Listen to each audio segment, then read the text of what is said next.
Provision for bad debts adjustment, that is the next one. We must check if we have any adjustment.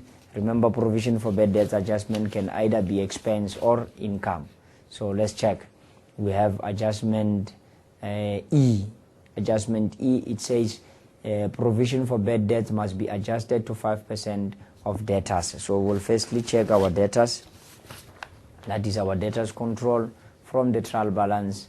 We have debtors control 396. We have 396,000. We'll have the provision for, the debtors control 396,000.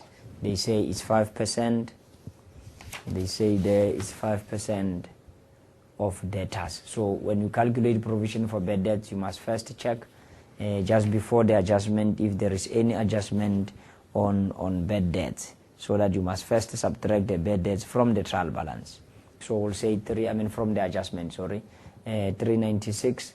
We'll say information D, remember we used that 60 cents and we calculated 19,200 as bad debts. So we'll subtract 19,200 for bad debts.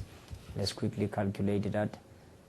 396,000 minus 19,200. It gives us 376,800 376,000. It gives us 376,800. That is the debtors control remaining. Multiply by the 5%. They said it must be 5%, and then we'll multiply that by 5%. Multiply by 5%. It will give us 18,840. Now check the adjustment. It says the provision for bad debts must be adjusted. Remember we said adjustment, either you increase or decrease.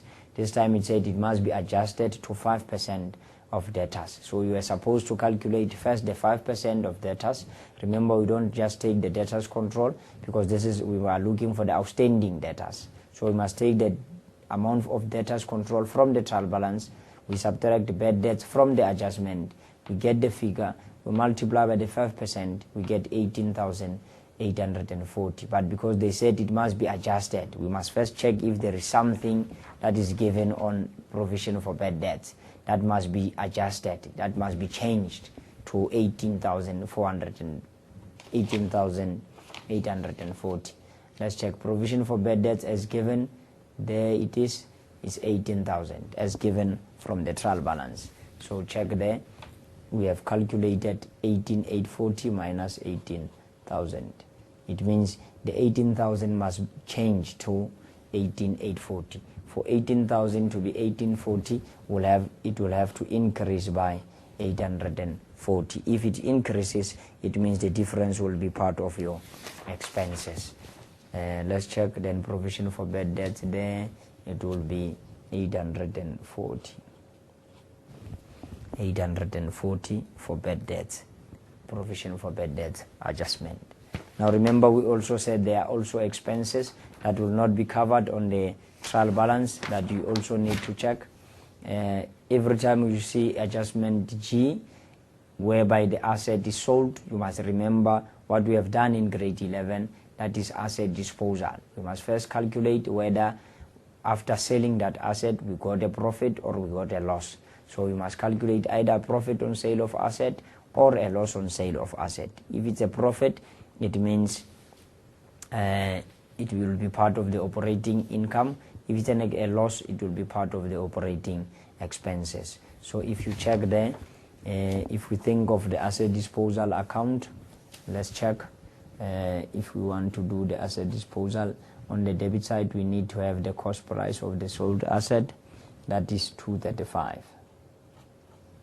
Remember information G, 235. And then credit side we need the selling price. It was sold on credit 90,000, so we'll have the 90,000 there, and then accumulated depreciation. But if you check here, The accumulated depreciation as given is the 1st of July 2010, but the asset was sold on 31st December 2010. So it means 750 will be the beginning. So we need depreciation of the sold asset that we already have calculated that figure.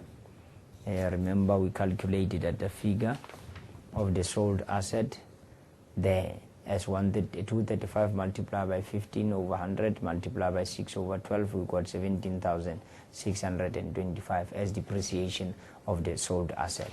So we'll add that to 17,625 to get accumulated depreciation up to the date of sale. So we'll calculate 105,750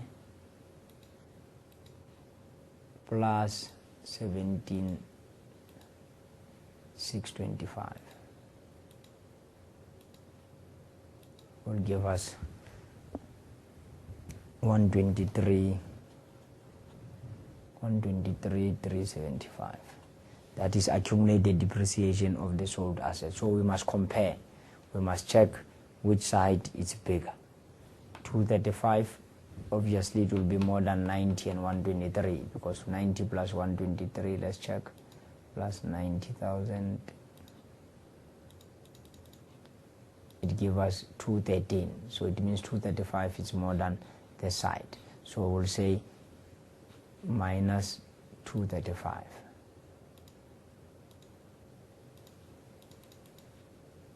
So we'll get a loss of 21,625. If the debit side is more than the credit side, it's a loss. If the credit side is more than the debit side, then it will be a profit. So we'll record that figure as a loss on sale of asset in the income statement, 21,625. So we'll check there. Our income statement will have 21,625. 21,625 as our loss on sale. That will be the last expense. So what we are going to do, we'll have to add everything. 832,500, 73,800, 660,000, 18,840, 480,000, 63,770, 31,200, 52,850, 131,175, 840 plus 21,625. So it will give us the total of 2,396,600. If you can double check that with a calculator, it will give us 2,396,600. That is our total operating expense, and then it must be in brackets. So we'll take our gross operating income, 3,032,460 minus 2,396,600 to get 635,860 as our operating profit. So we'll get it there. Is our operating profit 635 860. That will be our operating profit. Just after operating profit, remember we said we must know the format. You'll see there is an open space there. You must know, if you know the format, then it won't have a problem. You won't have a problem. So you must know that we are having a missing item there, that is interest income. Interest income. So we must check interest income refers to in note number 1 of the notes to the financial statement. So we must check if we have any adjustment on that.